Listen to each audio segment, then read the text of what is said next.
마태복음 1장입니다.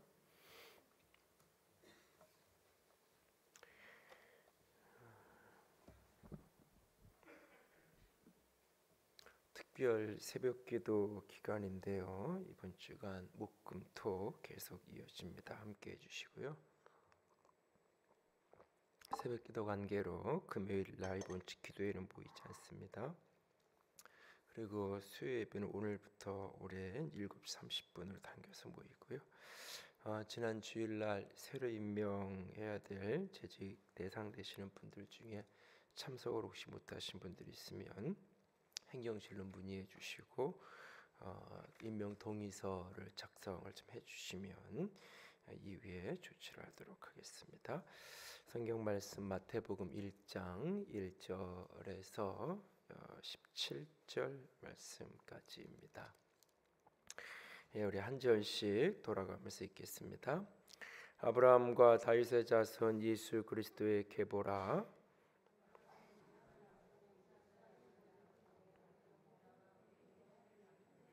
유다는 다말에게서 베레스와 세레를 낳고 베레스는 헤스론을 낳고 헤스론은 람을 낳고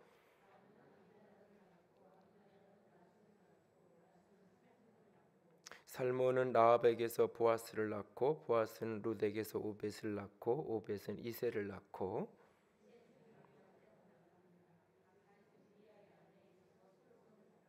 솔로몬은 르호보암을 낳고 르호보암은 아비야를 낳고 아비야는 아사를 낳고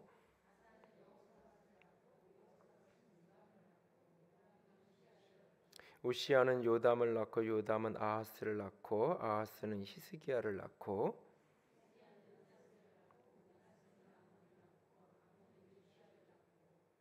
바벨론으로 사로잡혀 갈 때에 요시야는 여고냐와 그의 형제들을 낳으니라.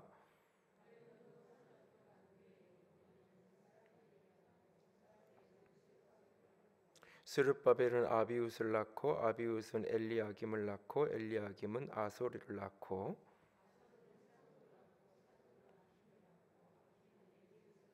엘리웃은 엘르아사를 낳고 엘르아사는 mat단을 낳고 mat단은 야곱을 낳고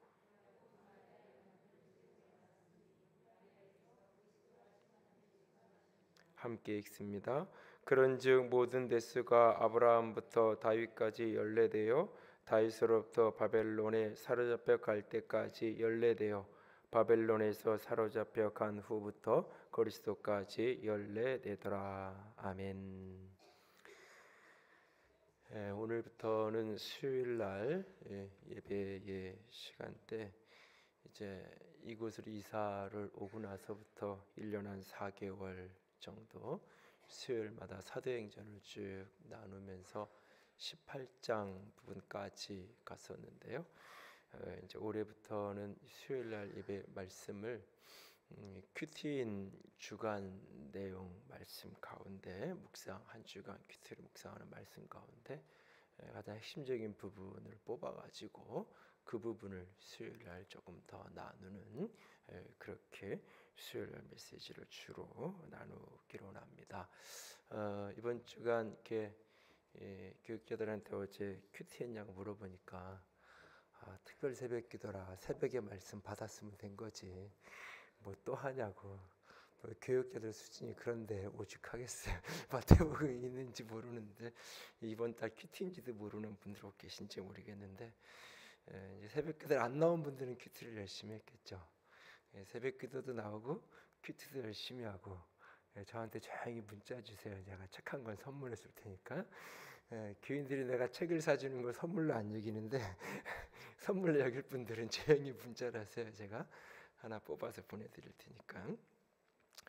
이 마태복음은 왕의 복음이라고 불립니다. 그래서 마태복음의 별명을 사자의 복음 이렇게도 부르는데 왜냐하면 마태복음, 마태마가 누가 요한복음이 이 복음서 다시 말해서 예수님의 생애를 다루는데 예수님의 생애를 네 가지 서로 다른 각도에서 다루고 있는 거예요. 그러니까 우리가 같이 가서 이렇게 영화를 같은 자리에 앉아서 보고 와도 사람들한테 물어보면 서로 다른 이야기를 하잖아요. 본 게 약간씩 다르잖아요. 그런 것처럼 예수님이 어떤 분이신지를 우리가 알고 배우기 원하는데 그것을 하나의 시가 아니라 다양한 서로 다른 시각과 관점에서 예수님이 어떤 분인지를 우리에게 보여주고 알려주기 위해서 4개의 복음서가 있는데, 그 가운데 마태복음은 왕의 복음, 예수님을 이 땅에 오신 왕으로 왕권을 가지고 통치하러 이 땅에 오신 예수 그리스도, 다시 말해서 구약에서 기대하고 고대하던 그 메시아 그리스도로 이 땅에 오신 예수 그리스도, 그의 왕권에 대한 것을 아주 잘 보여주는 게 마태복음입니다. 그래서 마태복음의 시작이 아브라함과 다윗의 자손 예수 그리스도의 계보라 이렇게 되어 있는데, 이 헬라어 원문에는 우리는 장유 유서라, 그리고 역사 속에서 아브라함이 더 먼저 사람이라 당연히 이제 족보를 쓰는 장면이니까 1장이 아브라함과 다윗의 자손 예수 그리스도의 족보 계보다. 그리고 이제 아브라함부터 쭉 이제 해서 다윗까지 쓰고, 다윗에서부터 또 이제 바벨론 포로 갈 때 쓰고, 바벨론 포로로 끌려갈 때부터 예수 그리스도까지 쓰게 되는, 그렇게 14개 3개씩 끊어지는, 14개는 7 곱하기 2, 7이 2개에서 이렇게 끊어지는 그런 족보의 구성을 보여주고 있어요.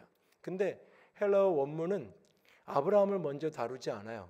다윗을 먼저 다뤄요. 다윗과 아브라함의 자손 예수 그리스도의 계보 족보다라고 이야기하고 있어요. 다시 말해서 다윗을 설명하고 싶어서 아브라함은 필요한 거예요.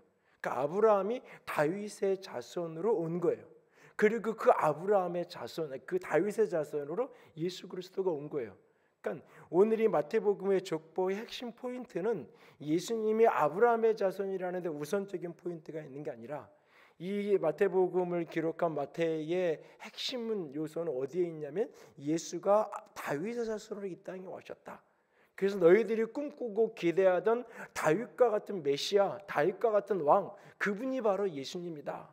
그래서 그 예수 그리스도의 탄생 스토리 속에서 여러 스토리가 있는데, 누가복음에는 천사들이 목자들에게 찾아오고 이런 이야기들이 기록하고 있는데, 이 마태복음은 동방의 박사들이 와서 경배하는 것, 동방의 박사들 와서 제일 처음에 묻는 게 뭐냐면 유대의 왕이 어디에 나셨느냐, 그러니까 왕이 어디에 나셨느냐. 그러니까 그 탄생한 예수 그리스도가 왕으로 오셨다는 것을 동방의 박사들의 증언을 통해서 보여주고 있는 거예요. 이것도 이제 동방의 박사들이 했다니까 우리가 스토리를 잘못 이제 동화의 이야기를 오해하는 것 중에 하나가 별이 쭉 이렇게 움직이니까 그 별을 따라서 이렇게 쭉 온 걸로 이해를 할 수 있어요. 그런데 여러분 이렇게 밤하늘에 별을 따라갈 수 있어요? 이게 따라가는 게 아니에요. 그래서 이게 여기에 동방 박사들은 주로 점성술사들, 그러니까 아주 현대적인 표현으로 하면 천문학자, 동시에 점술가들, 그러니까 하늘을 보면서 징조를 보는. 그러니까 요즘에도 이제 하늘을 보면서 이렇게 별자리가 움직이고 그러면 계절이 이렇게 바뀌는 게 나오잖아요. 그러면 이렇게 날씨나 이런 것들이 예측이 되잖아요. 어떻게든 그런 부분에 한편으로는 과학적인 소양도 있지만 한편으로는 주술가적인 점성, 이렇게 별자리로 점을 치고 그런 사람들. 그러니까 하늘의 징조가 나타난 거예요. 하늘에 무엇인가 특별한 징조가 그들이 보기에 나타난. 그래서 그 징조를 보니까 이게 유대 땅에 무엇인가 징조가 있는데, 그래서 그들이 그 페르시아, 지금의 이란 지역에서 유대 땅까지 먼 지역을 그렇게 찾아온 거죠. 거기에서 이제 와가지고 유대 땅에 와가지고 여기 왕이 어디 나냐 물으니까 이제 사람들이 소문이 나고 그 이야기 헤롯에게까지 전해서 왕이 나면 당연히 헤롯의 왕궁에 자녀가 났을 거라고 상상하고 왔는데 헤롯 궁에는 아무런 자녀가 태어나지 않은 거죠. 그러면 어떻게 하지? 사람들이 불러다가 학자들을 불러다가 이렇게 베들레헴에 나신데, 그러고 있는데 이제 성으로 바깥에서 나왔는데 거기에 별이 다시 한번 징조가 보이는 거예요. 그래서 그 별을 따라서 이제 베들레헴으로 가게 되는 거죠. 그리고 예수 그리스도 앞에 엎드려서 황금과 유향과 모략을 그들이 드리기 예물을 자신의 보배압을 열어 내어드리는 것을 보게 돼요. 그렇게 왕의 모습으로 복음서가 예수 그리스도의 복음이 시작되는 거예요. 그리고 그 왕의 법령, 왕의 나라, 예수 그리스도가 왕으로 통치하시는 그 나라의 백성들은 어떻게 살아야 되는, 그 산상수훈의 이야기인 거예요. 그러니까 나라를 만들면 제일 먼저 그 나라의 법이 만들어지잖아요. 그 법을 선포하는 거예요, 왕이.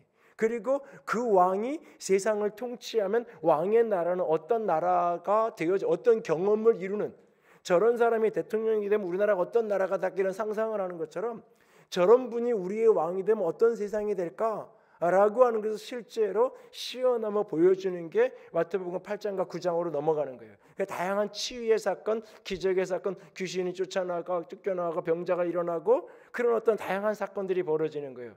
그러니까 이 땅에 주님의 통치가 이루어질 때에 자유가 회복되고 온전한 치유와 평안과 사단이 떠나가는 그런 어떤 놀라운 하나님의 나라의 모습이 나타나는 것을 보여주는 이야기가 8장 9장 그렇게 쭉 전개되는. 그리고 예수 그리스도께서 이제 그 종려주일 날 예루살렘에 입성하는 그 장면, 그 이후의 장면들 보면 이 로마의 이 전쟁에서 돌아온 이 전쟁에서 승리하고 돌아온 게선 장군이 입성하는 모습하고 그 패러드가 그대로 역사의 흔적들을 보면 이게 대칭이 되면서 전개되는 그런 모습을 보게 돼요. 그래서 마태복음의 많은 부분이 왕의 등극에 대한 이야기예요. 그리고 마태복음 맨 마지막 가장 결정적인 게 뭐냐면 부활하신 예수님께서 뭐라고 선포하냐면 하늘과 땅의 모든 권세를 내게 주셨으니, 그 왕의 자리에 그분께서 십자가의 고난을 통과해서 부활을 통해 왕의 자리에 즉위하신 거예요. 하늘과 땅의 모든 권세를 내게 주셨으니, 이전까지는 황태자로 있다가 이제는 왕의 자리, 황제의 자리에 내가 등극, 하늘과 땅의 모든 권세를 내게 주셨다. 내가 너에게 명령한다. 온 세상이 내가 왕이니까 너희들은 왕의 사자로서 온 세상에, 이 세상 모든 족속에게로 가서 왕의 복음, 왕이 가르치고 왕이 전하고 왕이 선포한 왕의 복음을 온 세상 가운데 가서 전해라. 왕으로 즉위하신 그분께서 왕의 사명을 당신이 제자들과 사자들에게 주는 것이 마태복음의 끝이에요. 그러니까 마태복음은 전체가 왕의 복음, 예수 그리스도가 왕의 통치자로 이 땅에 오셨고 그 왕의 통치가 어떻게 우리 가운데 이루어지는지를 보여주는 다양한 스펙트럼의 이야기가 바로 마태복음이에요. 그 왕의 족보, 왕의 가문의 이야기가 오늘 본문의 스토리예요.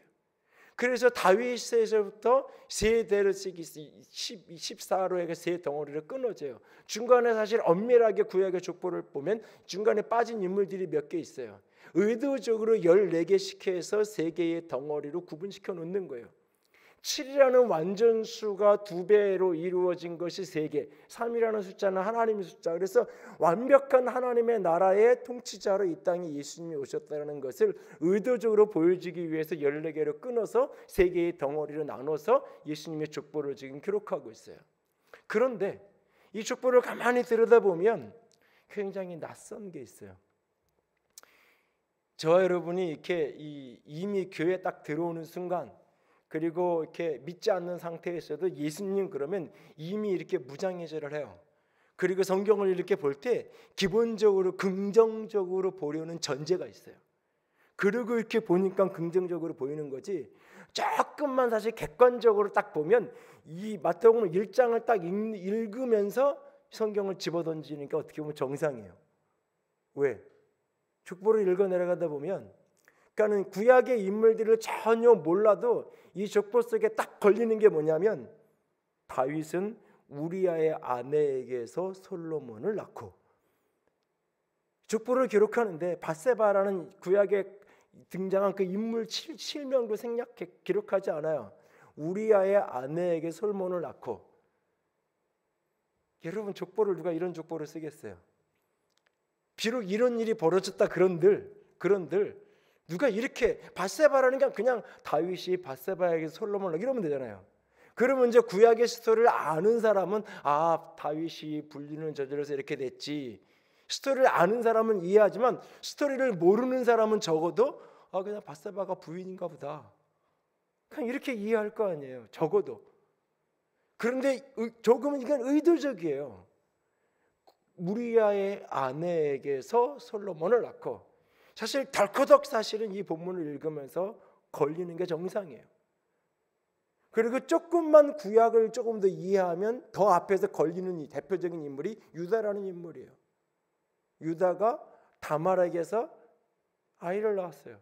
그 다말과 유다의 관계는 시아버지와 며느리의 관계예요. 오늘날에 이런 일이 벌어졌다 그래도 이게 지금 쉽게 입에 올릴 수 없을 만큼, 오늘날 뭐 성적으로 자유하고 개방적이다 이랬다 그래도 상상할 수 없는 스토리잖아요. 이게 지금 상상할 수 없는.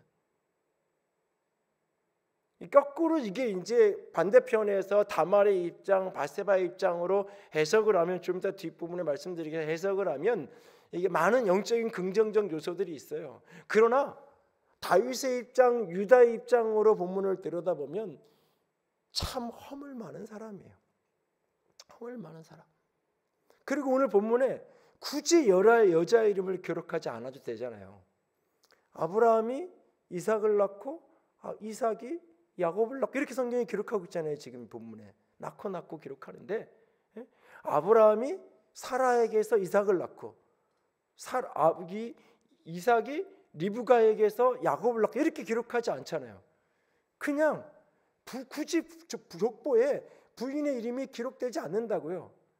그런데 굳이 부인의 이름을 갖다가 꼭 그냥 빼먹으면 좋겠는데 굳이 갖다가 집어넣어요. 여자의 이름이 처음 등장하는 누구 이름이 다말이라는 여인이 처음 등장하는 거예요. 그 앞에 아브라함의 아내, 이삭의 아내, 야곱의 아내는 다 빼먹었어요. 이삭과 리브가와 레아는 다 빼먹었어요. 그리고는 굳이 유다도 그냥 베레스를 낳고 뭐 이렇게 넘어가면 되잖아요. 그냥. 그런데 유다는 다말에게서 베레스를 낳고 다말이 누굴까? 유다의 며느리. 이 족보는 사실은 충격이에요. 무슨 얘기냐? 허물 많은 사람들이 예수님의 족보서에 그대로 들어가 있는 거예요. 우리 주님은 지금 그리스도의 족보, 이 족보는 왕의 족보고 이 땅에 오신 왕의 계보를 알려주는 거예요. 그런데 그 왕의 계보는 원래부터 탁월한, 원래부터 뛰어난, 원래부터 흠 없는 그런 어떤 가문이 아니었던 거예요. 흠 있고 어둠이 있는, 그 어둠의 가장 대표적인 어둠의 인물 두 사람, 유다와 다말. 어쩌면 유다와 다말은 이 메시아의 계보의 가장 핵심적인 인물이에요. 사실은 아브라함과 이삭과 야곱은 늘 언급되는 인물이에요. 그리고 아브라함의 야곱의 12아들 가운데에서 굳이 12아들 가운데 요셉이 아니라 유다예요. 그 인물을 굳이 꼽아는, 그래서 유다가 중요한 인물이에요. 유다의 지파, 유다 자손으로 오는 것. 유다라는 인물이 수없이 계속 언급돼. 계시록에까지도 어린 양 예수 그리스도를 유대 지파라고까지 언급을 하잖아요. 유다라는 인물이 그렇게 중요해요. 그리고 다윗의 계보를 이룬 다윗의 왕권, 다윗과 같은 메시아로 오신다는 이렇게 중요해요. 그런데 이 핵심적인 두 사람 다 유다와 다윗을 언급하는데 그 아내가 그 자녀를 낳았던, 엄밀한 의미에서 사실은 이 유다와 다말은 부부관계를 맺지 않죠. 한 번의 관계 외에는 어떤 관계를 맺지 않아요. 창세기를 보면 그 아이를 이미 딱 단 한 번의 그 관계로 그 아이를 낳는 것으로 끝이에요. 그러니까 다말이 자신의 육체적인 정욕을 취하기 위해서 유다를 유혹한 게 아니에요. 다른 이유인 거예요. 사실은 그 가문에 끊어진 그 대를 잇기 원하는 그 헌신과 희생의 동기, 그 이상도 그 이하도 아니에요. 이후에 어떤 관계도 맺자 그냥 그렇게 그 아이를 키우면서 사는 거예요. 다윗도 우리아의 안에 이 사건을 지나고 나서 어떤 경우도 다른 여자를 건드리지 않아요. 나중에 열왕기상에 가면은 다윗이 임종 직전에 동료, 나이 많은 할아버지들의 이 잠자리가 너무 춥고 힘드니까 그것을 돕게 따뜻하게 데워질 젊은 처녀를 그 침실에 같이 집어넣어요. 그런데 성경이 분명히 이야기해요. 그를 손대지 않아요. 그와 함께 잠자리를 하지 않아요. 성적인 관계를 손대지 않아요. 다윗이 그 사건 이후로는 철저하게 이 부분에서 이제 구별된 삶을 살아가기 시작해요. 사실은. 근데 어쨌든 이후에는 그렇게 바뀌어지지만 이 사건 속에 유다와 다윗은 굉장히 허물이 있어요. 근데 이건 감춰도 돼요. 사실은. 굳이 기록하지 않아도 돼요. 감춘다고 족보에 흠이 되는 게 아니에요. 그래서 성경은 오히려 의도적으로 감추고 싶은 그것, 인간적으로는 감추고 싶고 숨기고 싶은 그것을 오히려 들춰내고 있어요. 이게 중요한 우리에게 주는 메시지가 있는 거예요. 하나님의 예수 그리스도의 언약의 계보 속에 그 허물과 약점과 그 죄악을 성경은 그대로 드러내고 있어요. 왜? 예수 그리스도께서 그 죄를 짊어지기 위해서 오신 분이기 때문에. 예수 자기 백성을 저의 죄에서 구원할 자.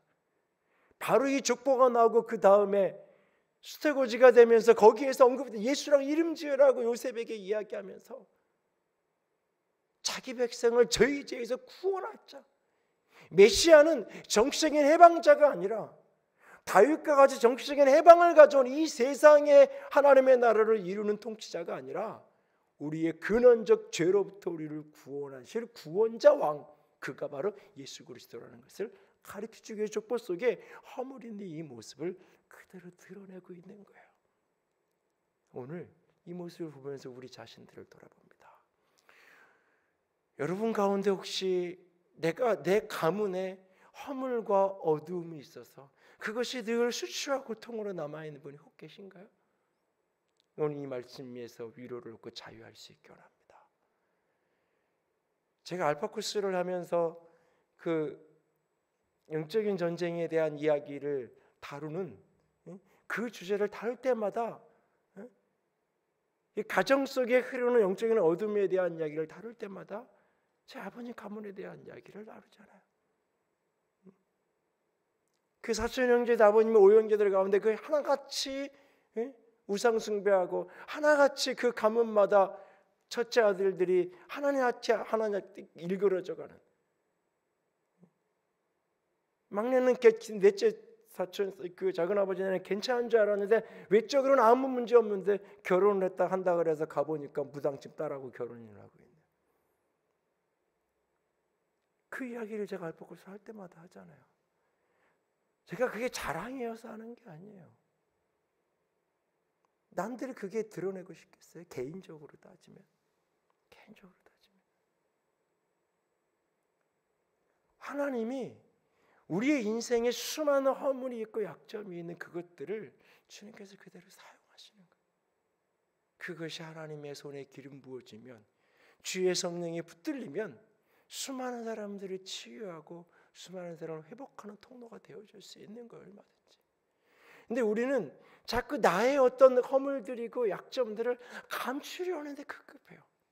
신앙생활하면 다 그 문제를 안고 살아요.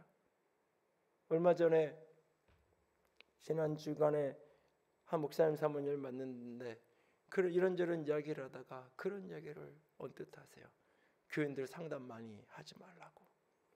자기가 목회를 하면서 경험을 해보니까 교인들이 자기 안 좋은 이야기, 자기 힘든 이야기, 외로운 이야기, 가정에 고통스러웠던 흠되는 이야기를 특별히 목회자들에게 이야기하고 나면 자기 경험에 자기 교인들 중에서 그 이야기를 했던 사람들이 치고 교회에 남아있는 사람이 거의 없더라고. 희한하게 다 떠나가더라고. 그러면서 사람들 너무 속 얘기 깊이 하려고 그러고 상담하지 말라고. 오히려 그러면 사람들이 떠나간다. 그 말이 맞아요. 그래서 교회마다 사실은 상담소를 만들고 상담을 교회 안에서 상담소를 두지 않아요. 깊은 문제가 생기면 외부의 상담으로 의해서 외부에 자꾸 가라고 보내라고 그렇게 가이드를 하는 경우가 굉장히 많아요. 인간의 심리가 자기가 참 힘들 때는 자기가 울고불고 막 다 이렇게 얘기하지만 지금 그 눈물 닦고 나서 정신 차리고 나면은, 그러고 나서 이제 그날은 얘기 다 했는데 그 다음날 아침에 자고 일어나서 이렇게 보면 목사님이 날 어떻게 볼까, 사모님이 날 어떻게 볼까, 이제 생각이 오만 가지가 나요. 그리고 주일날 딱 보면 이게 나를 안 좋게 보겠지, 뭐 이렇게 얘기했지. 혹시 우리 남편을 또 나중에 내가 교회라도 데리고 나오면 우리 남편은 못된 놈으로 보는 거 아닐까, 이 오만 가지 생각이 나게 돼 있어요.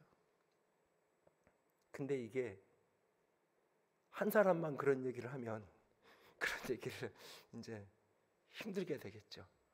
소그룹 속에서 같이 나누면서 이런저런 얘기를 할 때도 한 사람만 그 얘기를 하면요, 한 사람이 괴로워요. 근데 나도 얘기하고 너도 얘기 다 같이 얘기하면 우리 다 비슷한데 뭐 그러면 이제 자유함이 오는 거예요. 거기서 사실은. 오늘 예수님께 족보를 기록하는데 굳이 유다가 다마나에서 났고 굳이 다윗이 바세바라고 표현하지도 않고 우리아의 아내에게서 솔로몬을 낳았다고 말할 아무런 이유가 없어요. 성경은 그러나 그것을 감추지 않아요. 숨기지 않아요. 성경은 인간을 영웅으로 만드는 게 아니에요. 우리의 가문을, 집안을 영웅으로 만드는 게 아니에요. 그 속에 하나님의 은혜가 부어지면 되는 거예요. 우리 집안에 이런 어둠이 있었는데, 때로는 무당도 있었고, 때로는 아버지가 바람피기도 했고, 때로는 이런저런 허물도 있고, 육체의 연약함도 있고, 질병도 있고, 그렇지만 하나님께서 은혜를 주셔서 그 속에도, 그런 수렁 속에서도 같은 믿음의 사람이 세워졌고, 그런 수렁 속에서도 하나님 여기까지 회복시켜 왔다고. 그리고 그 하나님이 내게도 그런 어려움이 있고 내게도 그런 약점이 있지만 하나님이 그것을 회복시켜 가시고 당신의 은혜로 덮어서 하나님이 하고자 하는 구원의 역사를 이루어갈 것이라고. 그것이 은혜의 족보고 그것이 은혜의 역사인 거예요. 오늘 그 은혜의 스토리를 오늘 성경이 우리에게 보여주고 싶은 거예요. 오늘 우리 가운데 여러분이 오늘 여러분의 가문과 여러분의 개인의 어떤 허물과 약점, 이것을 의도적으로 일부러 막 뭐 불필요하게 묻지도 않는데 광고하고 다닐 필요는 없겠지만 그것을 감추고 가리려고 너무 애쓰지 마세요.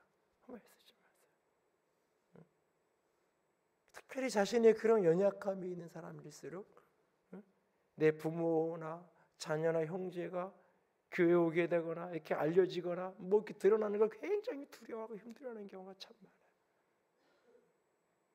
아니요, 결코 그럴 필요 없어요.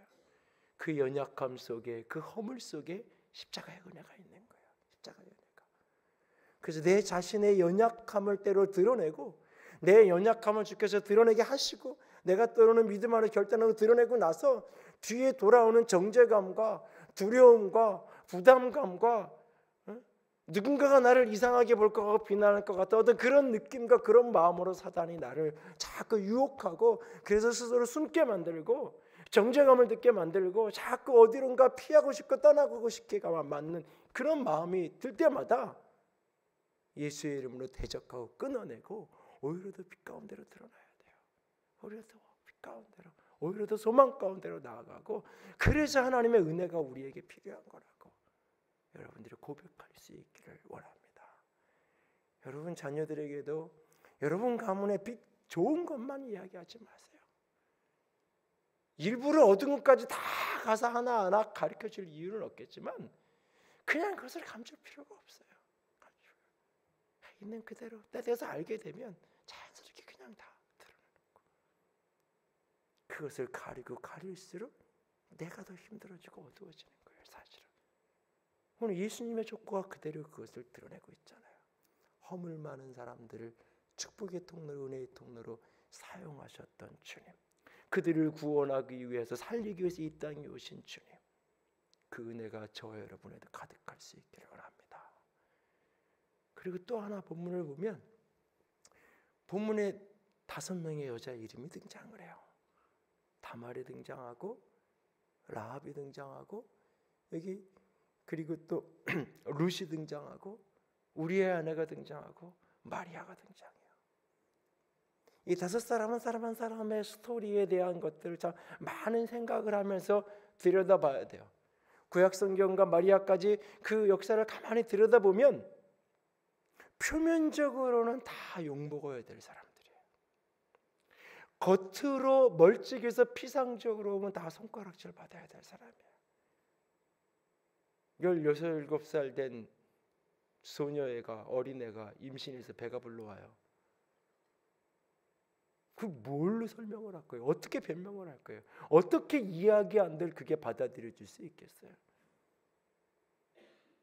본인만 자신이 정직하다는 걸 아는 거, 본인과 하나님만 아는 거지 아무도, 부모도, 내 육신의 부모도 엄마도 그거는 이해가 안 되는 거예요. 용납이 안 되는 거예요.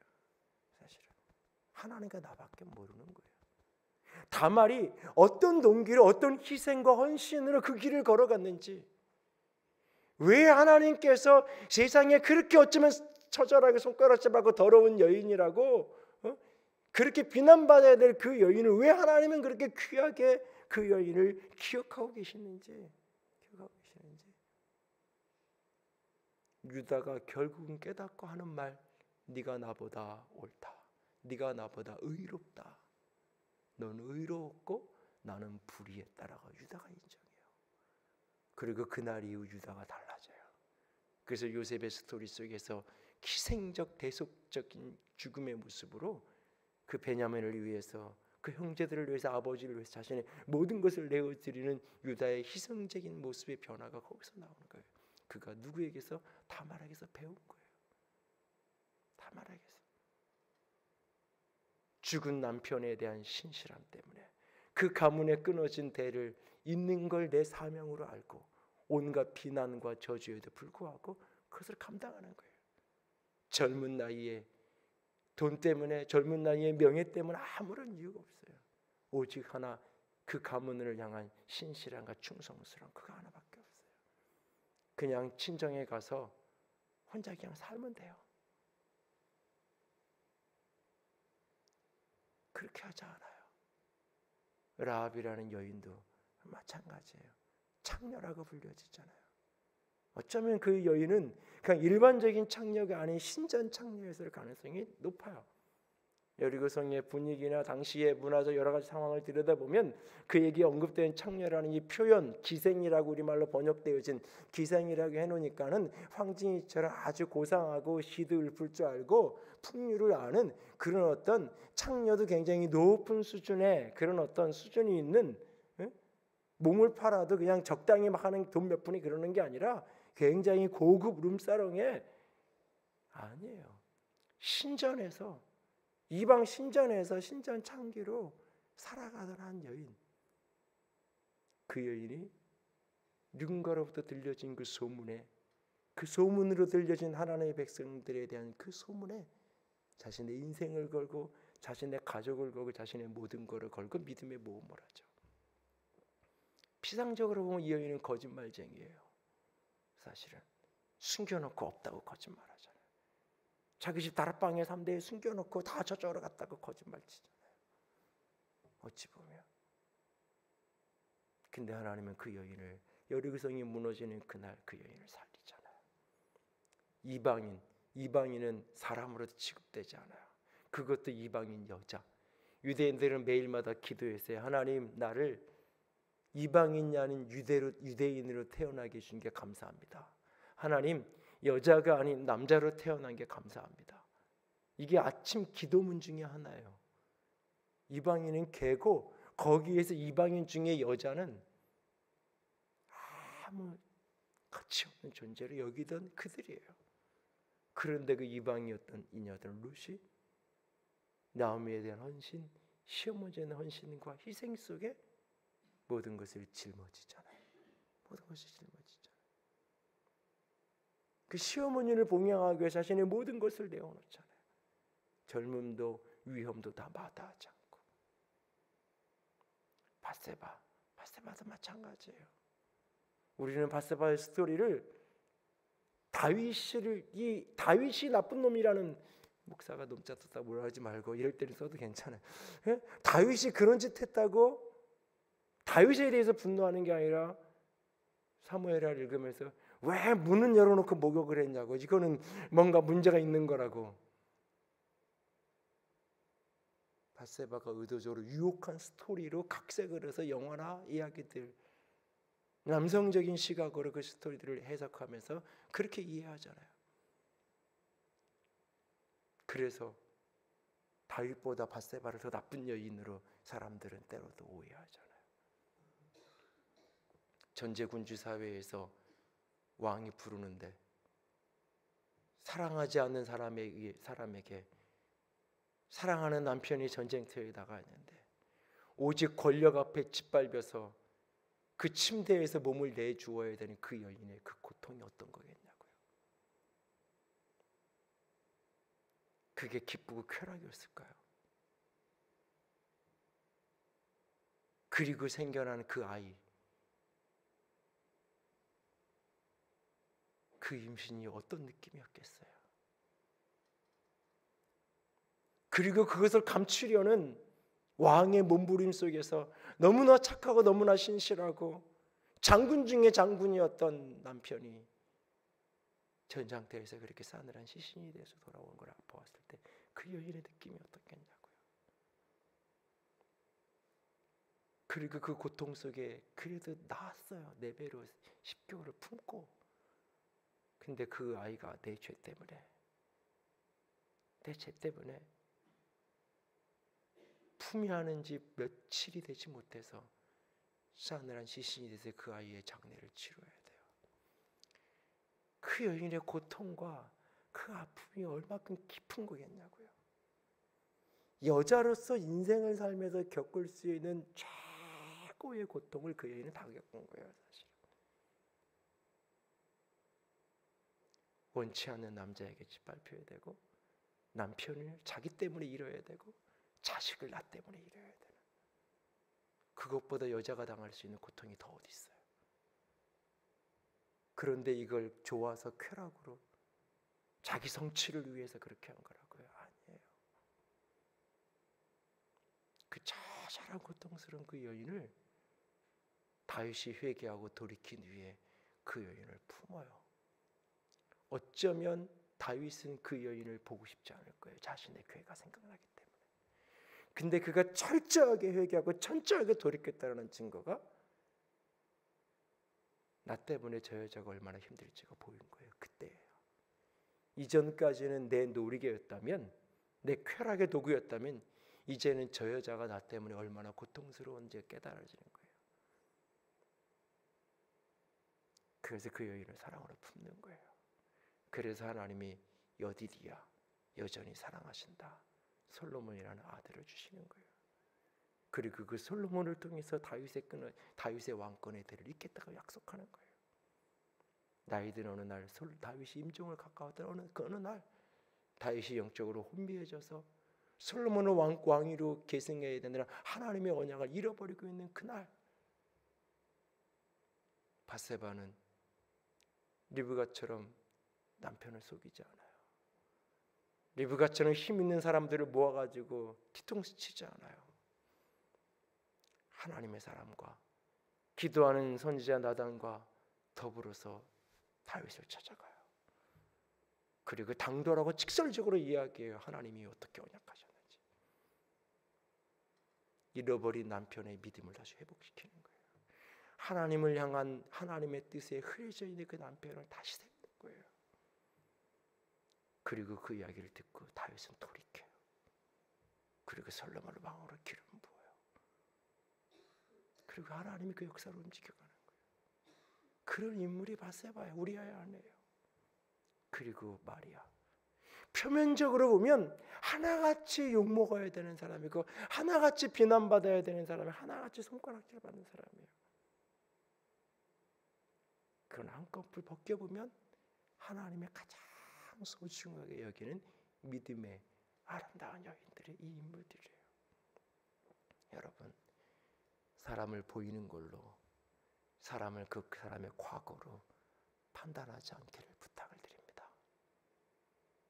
여러분, 어떤 사람이 어떤 성도 교회 앞에 나와서 간증을 하는데, 내가 과거에 룸사락에서 일하던 사람이고, 내가 이렇게 내가 수많은 남자들을 홀리고 이렇게 죄 가운데 살던 사람이었는데, 어느 날 내가 누군가로서 예수를 믿고 내가 예수님을 뜨거움으로 만나고 내가 지난 모든 삶을 회개하고 돌이키고 내가 이제 주님 앞에 나왔습니다. 내가 이제 믿음대로 주님 앞에 신실함으로 살아가기로 작정합니다. 한편에 간증을 한다면 가슴에 도전을 느낄 거예요. 감동을 받을 거예요. 그런데 그 다음날 제가 전화해서 집사님 센터에 같이 하셔야 되겠어요. 권사님 센터에서 같이 센터 식구로 해야 되겠어요. 너무 좋아요. 이럴까요? 아니면 멈칫. 그래도 그런 여자였는데, 그래도 그런 사람이었는데 어떡해. 우리 속에 그런 게 있지 않나요? 우리 속에 멀찍이서 간증을 줄 땐 참 좋다고 하지만, 이단에서 돌아온 분들이 멀찍이서 그런 사람들이 회개하고 돌이키고 돌아왔다고 간증하면 멀찍이서 보면 좋아, 참 박수를 치지만 우리 소그룹에 같이 오고, 그 사람이 변화되고 몇 년이 지나서 주일학교 반사를 하고 헌신하는데 그분이 우리 아이 담임이 됐다고 얘기하고, 그러면 나도 모르게 갸우뚱거려지고 나도 모르게 멈칫거려지지 혹시 않나요? 우리는 연약한 자들을 사랑해야 한다고 하지만, 허물 많은 이들을 품어야 된다고 이야기하지만, 사람을 겉모양 보는 것으로 판단하지 않아야 된다고 이야기하지만, 다 알아요. 그렇게 사는 거 잘못된 거 다 알아요. 그리고 그렇게 살지 않겠다고 수없이 결심해요. 그럼에도 불구하고 막상 내 문제로 딱 부딪히면, 막상 나의 현실을 딱 맞닥뜨려지면 나도 모르게 멈칫거리는 게 우리들 모습이잖아요. 우리들 모습이잖아요. 어떤 목사님이, 어떤 교회가 노숙자들을 위해서 헌신하고, 수요 예배마다, 수요일 오전마다 노숙자들을 위해서 예배를 드리고, 교회 노숙자들이 와서 같이 예배하고, 그런 분들의 점심을 대접하고, 누군가가 그런 걸 한다 그러면 참 존경스럽다. 우리 교회는 왜 저런 거 안 하지? 그럼 막상 우리가 한다 그러고, 수요일에 저녁에 왔더니 노숙자들이 오갔던 냄새가 여기저기 자리에 묻어 있고, 왜 이런 냄새가 나는 거야? 왜 꼭 이런 사람들을 교회에 드나들게 해야 되는 거야? 누군가는 반문하고, 용감하게 소리 내지는 못해도 속으로라도 나 이런 데 싫어. 실제 그런 사역을 하는 목사님의 고백이에요. 참 좋아하는데 나는 이런 게 못하겠다고. 참 좋은데, 목사님 존경스러운데 난 이런 교회에서 같이 신앙생활 못하겠다고. 이런 사람들하고 같이, 그냥 그런 사람들은 그런 사람들끼리 노숙자 교회 만들어주고, 일주일에 한 번씩 우리가 가서 봉사 조금씩 하고, 밥 한 끼 그냥 퍼서 그냥 나눠주고, 그냥 그렇게 지내면 되지. 왜 그 사람을 우리 교회로 데리고 와야 되냐고.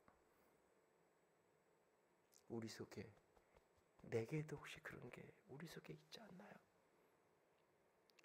겉으로 눈에 보이는 것으로 사람을 판단하지 않아야 된다는 거 너무 잘 아는데 나도 모르게 그럴 때가 참 많잖아요. 저도 여러분도.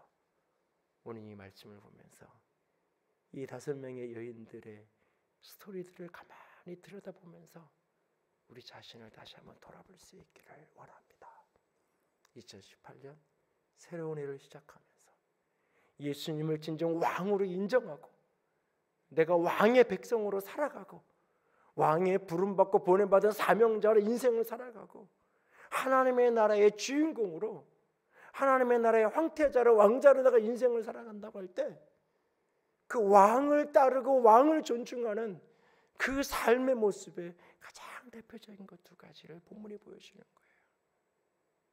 죄와 허물을 수치로 여기지 마십시오. 죄와 허물 많은 나를 사랑하시는 그 은혜를 붙들 수 있기를 원합니다.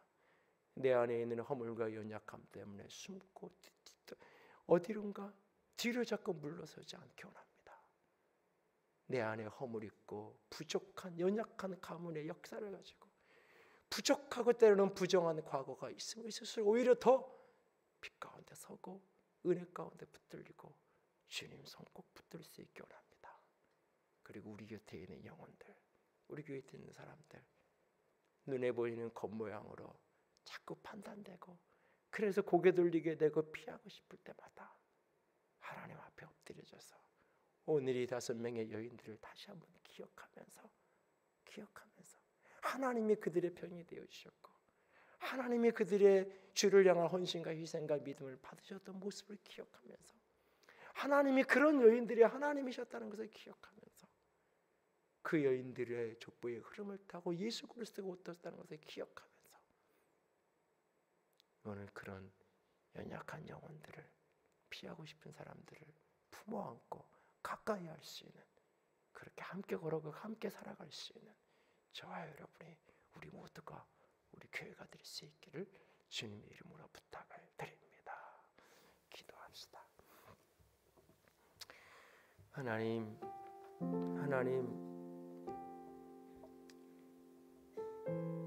나의 가문도 나의 어제 과거의 역사도 주님 자랑할 것이 별로 없습니다. 자랑은 고사하고 감추고 싶고 누군가가 그것을 알게 될까 봐 오히려 하나님 두려울 때가 있습니다. 내 부모가 어떤 부모였는지, 내가 과거에 어떻게 살았는지 그것을 아는 사람을 만날까 봐 두렵고 감추고 싶을 때가 있습니다. 그러나 주님은 그것을 더 귀하게 여기시고 그 모든 것 품에 안으시고 그럼에도 불구하고 사랑하시고 당신의 은혜로 덮어서 그 모든 허물과 상처와 연약함을 치유와 축복의 도구로 은혜의 통로로 쓰시는 줄 믿습니다. 주님 앞에 당당하게 내어드리고 빛 가운데 공동체 안에 드러내는 것을 두려워하지 않는 우리들이 되게 하여 주시옵소서. 주님, 우리 곁에 연약한 사람들이 있습니다. 허물 많은 사람들이 있습니다. 내 눈에 보기에 그저 그렇게 판단하고 정죄하고픈 사람들 참 많습니다. 그러나 다시 돌아보겠습니다. 주님이 받아주시는데, 내가 보지 못하는 것 주님이 보시며 귀하게 여기시는데 내 눈으로 판단하고 정죄하지 않기로 작정합니다. 주님 도와주시옵소서. 같이 기도합니다. 사랑의 하나님, 영광의 하나님, 나의 마음과 나의 영, 온 마음을 주님 앞에 내어드립니다. 아버지 주의 사랑하심과 아버지 주의 영광과 주의 소망과 주의 빛과 아버지 주의 아름다움과 주의 찬양함과 주의 생명됨과 주의 거룩함 가운데 아버지 주께서 도와주시고 아버지 주께서 붙들어 주시옵소서. 아버지 나의 하나님 주께서 도우시기 원합니다. 아버지의 빛으로 아버지의 사랑으로 아버지의 생명으로 아버지의 은혜로 주님 돌보아 주시옵소서. 아버지 나를 받아주세요. 우리를 도와주세요. 예 주님 아버지의 생명으로 아버지의 사랑으로 아버지의 거룩함으로 온전히 설 수 있도록 나같이 허물 많고 나같이 연약한 자를 주께서 은혜로 덮으셨사오니 그 모든 수치를 빛으로 바꾸셨고 그 모든 허물을 영광으로 바꾸셨고 그 모든 죄악을 아버지의 십자가로 치유하셨음을 인하여 감사합니다. 아버지 하나님 더 이상 수치를 수치스러워하지 않게 하시옵소서. 피단에서 당당하게 하시고 십자가의 보혈 앞에 평안할 수 있게 하시고 십자가의 보혈의 빛 앞에 온전히 드러내서 치유받고 회복되어지는 온전한 자유자로 살아가게 하여 주시옵소서. 자유의 영으로 충만케 되어질지어다. 내게 대연약하고 허물 있는 사람들 더 이상 정죄하지 않겠습니다. 나는 다 이해할 수 없지만 정죄하지 않겠습니다. 품어주겠습니다. 더 사랑하겠습니다. 주님 우리를 붙들어 주시옵소서. 아버지 빛 가운데 사랑 가운데 주님 사로잡아 주시옵소서. 영광의 주님 사랑합니다. 주님 사랑합니다.